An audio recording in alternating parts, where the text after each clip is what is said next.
Assalamualaikum warahmatullahi wabarakatuh. Hari ini kita akan belajar tentang pendidikan agama Islam dan budi pekerti mengenai pembinaan mental agama di sekolah. Pembinaan dimanapun dan kapanpun masih dipercaya orang sebagai media ampuh untuk membentuk kepribadian anak ke arah kedewasaan. Pendidikan agama adalah unsur terpenting dalam pendidikan moral dan pembinaan mental.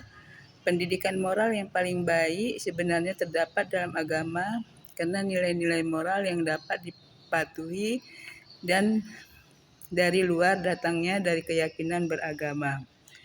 Melihat dari sini, pendidikan agama di sekolah mendapat beban dan tanggung jawab moral yang tidak sedikit, apalagi jika dikaitkan dengan upaya pembinaan mental remaja. Usia remaja ditandai dengan gejolak kejiwaan yang berimbas pada perkembangan mental dan pemikiran emosi, kesadaran sosial, pertumbuhan moral, sikap dan kecenderungan serta pada akhirnya turut mewarnai sikap keberagaman yang dianut atau pola ibadah.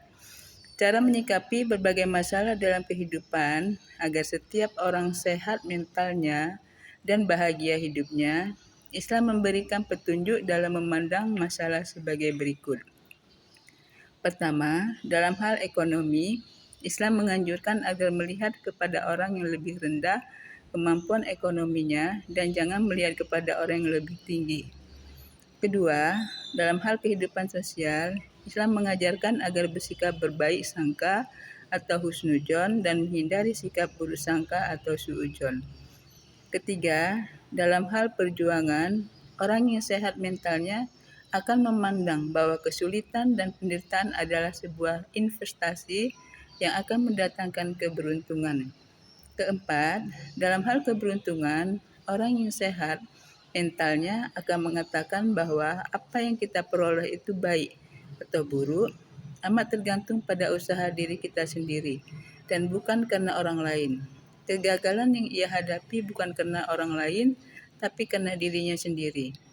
Kelima, dalam hal tujuan hidup, Islam mengajarkan bahwa tujuan hidup jangka panjang, yakni mendapatkan kebahagiaan di akhirat, adalah lebih penting dari tujuan hidup jangka pendek di dunia ini. Selanjutnya, ajaran Islam memberikan petunjuk kepada manusia agar senantiasa memiliki sikap dan pandangan hidup yang tepat dan benar yang akan menyehatkan mentalnya dan membahagiakan hidupnya, yaitu dengan senantiasa membersihkan jiwanya dari berbagai penyakit jiwa. Hal ini sejalan dengan sabda Rasulullah SAW yang artinya, ingatlah bahwa pada jasadmu ada segumpal darah. Jika segumpal darah tersebut sehat, maka sehatlah seluruh amalnya. Dan jika segumpal darah itu rusak, maka rusaklah amalnya. Ingatlah bahwa segumpal darah itu adalah hati. Untuk memiliki hati yang bersih, maka diperlukan pendidikan hati, sebagaimana yang diajarkan oleh para ahli tasawuf, yang dimulai dari al-bidayah atau permulaan, yaitu ingin berjumpa dengan Allah, diikuti dengan kesungguhan dalam memperjuangkannya dengan mujahadah, diikuti dengan muhasabah atau introspeksi diri, dan muaqabah, bertaubat dan menyesali kesalahan. Dan akhirnya mukasayafah, terbukanya tabir penghalang antara dirinya dengan Tuhan.